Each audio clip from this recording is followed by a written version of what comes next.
Сайн байцгаана уу эрхэм үзэгчдээ. Эрдэм соёлд оюун сэтгэлийг улмалан бадраах, эрхэт үеийн орон чимэг, соёл эрдэнэ дэлгэцээ болгон тоддож байгаа та бүгдэд энэ өдрийн сайхан мэндийг нийт уран бүтээлчдийнхээ өмнөөс өргөн айлтгаж байна. Оросын хувьсгалын багш Лениныг 3-1-ийн халмын монголч устай гэж хүмүүс хэлцдэг. Ноднон Оросоос Ленин шаардыг шилжүүлэх сураг гарсанд халмын улсын ерөнхийлөгч Кирсан Удмжнов Оросын засгийн газарт албан мэдээлэл өгч бидэд уртая $100 million гаргаж байгаад Ленин шаардыг халмын улсынхаа нийслэл төв Элстэй хотод мөнгө орших болно гэж нийтэлсэн байдаг. Тэгвэл Ленин үнэхээр халмын монголч усдаг болсон болов уу? Соёл эрдэнэ дэлгэцэнтэй энэхүү дугаараар Европ хэвдэх монголчуудын уул мөр мөн Орос орн болоод төгөнчлөн халмын улсын түүх соёлтой холбогдсон зүйлсүүдийг та бүхэнд өргөн төлөвлөхөр боллоо. Эрхэм үзэгч та бүхэн таадан болгоогоорой. Өнгөрсөн 400 жил бол хүн төрлөختний түүхэнтэх Европын чагуй мөн ч Орос үндэснээ хүчрэгжин мандсан 400 жил юм. Оросын голомт нутгаас ойрхон байсан халимгчууд дэлхийн том хэрэг явдалд шууд орж иж байсан мөртөө Европчилсан сургууль хүмүүжлийг хамгийн анх хүртсэн монголчууд байсан юм. Гэвч тэд өөрийн бие даасан байдлаа хамгаалах, хэл соёл шүтлэг бишрлээ хамгаалахын жирэгч өвөрмөц хэлбэрээр дэлхийн түүхийг нөлөөлж байлаа. Хувьсгалын багш Ленин шуумд Элстэй хотод зохиож байна. Ленин охин дүүхэн бичсэн номд Ленин эмэг ээж нь халимг монгол хүн гэсэн байдагва. Халимгчуудын дундаж манай халимг улсыг халимгийн жаа Ленин байгуулж өгсөн юм гэдэг хэллэгтэй. Үнэхээр ч 1917 оны 10 дугаар сарын хувьсгалд халимгчууд гавьяатай болохоор 1920 онд Ленин гарын үсэг жорж халимгийн өөртөө жасах мужийг байгуулж өгсөн юм. Халимгийн ерөнхийлөгч энэ хэллэгийг зөвшөөрлөө. Создатель советского государства, создатель коммунистической партии России Владимир Ульянов Ленин, он тоже из Калмыкии, бабушка у него была калмычка.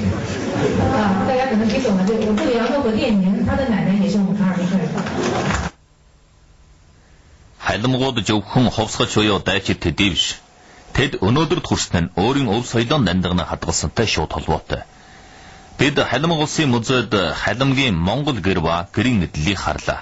Энэ бол халимгчуудын Монгол гэсэн бэлэг тэмдгийнхэн нэг юм. Тэд өөрөндөхнөө соёл боловсны хүлээж авах явцад өөрийн соёлынхоо үн өртгөөн таньж эхэлсэн мөртөө дэлхийд дахинд мэдрэгдэж хүндлэгдэе гэвэл соёлын өвөрмөц шинжээ хадгалах хэрэгтэй гэдгийг ухаарсан байна. Энэ нь мөн ч соёлын олон эшит чанарыг баримтлахыг зорьсон дэлхийн соёл боловсноо өнөөдрийн зорилт юм а. Бид халимг улсын их сургуульд өв соёлын хичээл орж байгаа оюутад гэр барьж байхтай таарлаа. Юм сурахад биеэрэн оролдож үжихийг их чухалчилдаг юм байна. Халимг улсын бүх сургуульд иймэрхүү үндэсний өв соёлын хичээл орох тогтоолтой юм. Та нарт хэн зааж ирсэн нэ? Багш бод зааж өглөө. Эний юу гэнэ?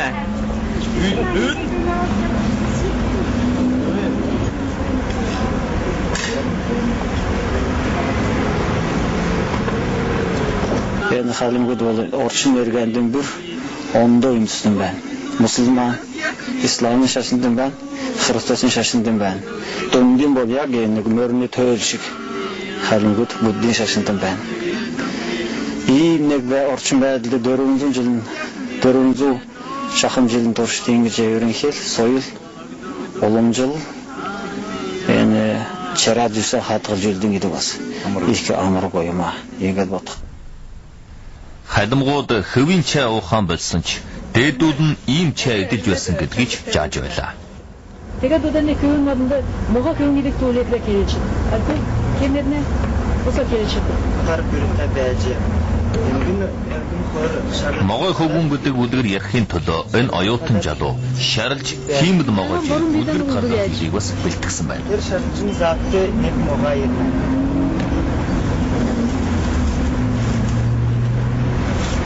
Лага нэг конат термин нэг дэрнэ. Өөр ханат өөр дэрнэ. Уран ханат уран дэрнэ. Өөрийн соёл түүхээ бахархах нь үндэсний соёлын өвлөгтэй чухал холбоотой боловч халимг шиг ингэж өв соёл жанжаашлын хичээл тохируулж яах нь бусад Монгол туурхтанд үлгэр жишээ болж өгнө. Ингэж хүмүүжүүлэхэд сургуулийн сургууль хүмүүжил бол хамгийн найдвартай юм. Олон улсын эрдэм шинжилгээний хуралд иргэсэд энэ бүгдийг хараад монголчуудын ирээдүйд итгэл төрсөн байлаа. халимгаар дүүж халимгаар илтгэж ингэж байгаа явдлууд халимг хэлээд юу устгах тухай ярив биш. Харин одоо халимг хэл монголчууд бол одоо энэ өнөө цаг үед улам ойрт нэгтэх. Тэгхийн бол бидэнд одоо чи халимг чи бураа чи монгол чи өөр монгол гэх түүгээр харилцан биеийнээ төвөггүй ойлгох боломжууд их байна.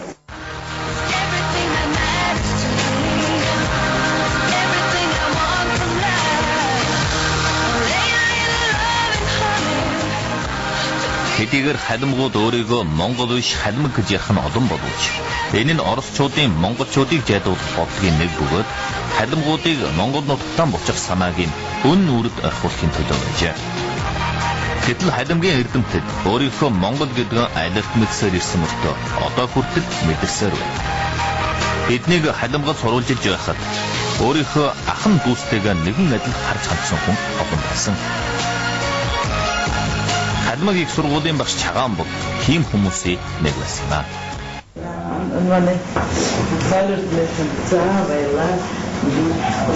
Манай монгол хэлээр монгол биснэн дигээд одоо ерэн дэндэр тавьшиг күнтэй бэлэг жирахтай би одоо хөвдө баярж байна.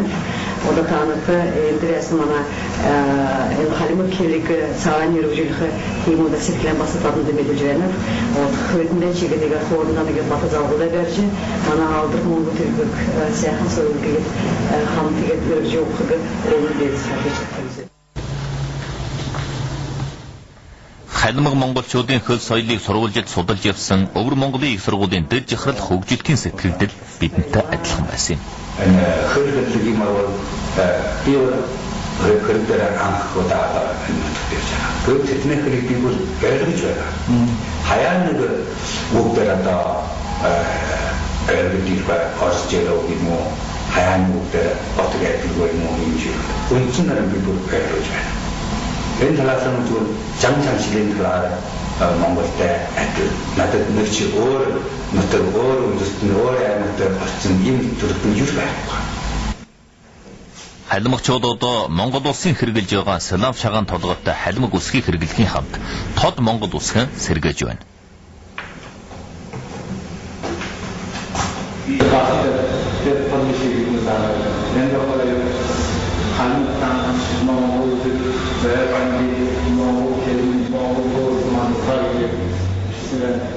Тод монгол бичгийг баруун монголчуудын дунд өргөнөөр хэрэгжилж байсан юм. Тод монгол бичгийг уйгурчин монгол үсгийг үндэслэж хоосон болохоор уйгурчин монгол бичгтэй хүн бол хэдхэн өдөрт энэ үсгийг сурчихна.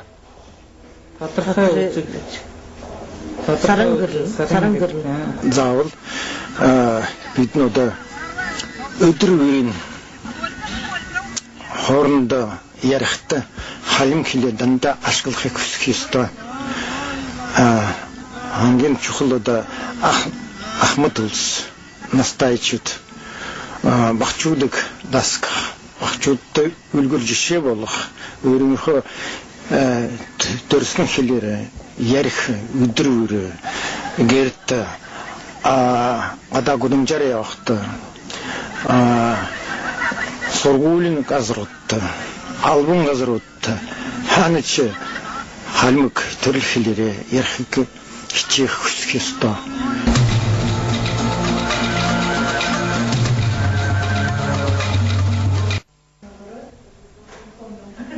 Энэ бол Элистэй хот дахь Алтан сумын доторх номын сангийн уншилгийн өрөө юм.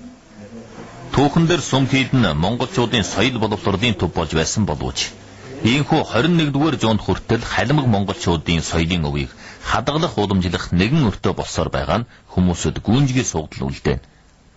Ер нь бусад Монгол орон дахь сум хийдэд номын сан байж болохгүй нь юу гэлээ?